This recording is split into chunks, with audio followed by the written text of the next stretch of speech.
এই না ইমামা, এই দোয়াটাতে নেককার জীবন সঙ্গী পাওয়ার দোয়া রয়েছে। হে আল্লাহ, আমার পরিবার পরিজন, আমার সন্তান সন্ততি, যাদের যাদের সাথে আমি বসবাস করব, যাদেরকে আপনি দিবেন, তারা যেন আমার চোখ জোড়ানোর মতো মানুষ হয়, ভালো মানুষ হয়, এবং যেন আমরা পুরো পরিবার যেন মুত্তাকিদের ইমাম হতে পারি। এগুলো আল্লাহর কাছে দোয়া করতে হবে। বিয়ের আগে থেকেও করতে পারেন, বিয়ের পরেও করতে পারেন। এই দোয়া বেশি বেশি করে করবেন। সূরা ফুরকানের ৭৪ নম্বর আয়াতে যে দোয়া আছে সেটি।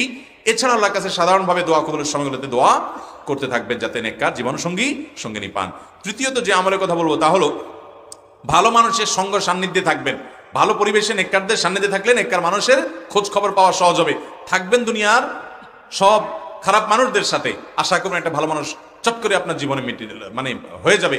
হতেও পারে আল্লাহ তাআলা দিলে, কিন্তু এটার সম্ভাবনা অনেক কম থাকে। বিধায় নেক সঙ্গ অবলম্বন করলে তাদের মাধ্যমে ভালো মানুষ থেকে ভালো মানুষের চেইনে খবর পাওয়া যায়। সেজন্য নেককারদের সান্নিধ্য যত সম্ভব অর্জন করতে হবে।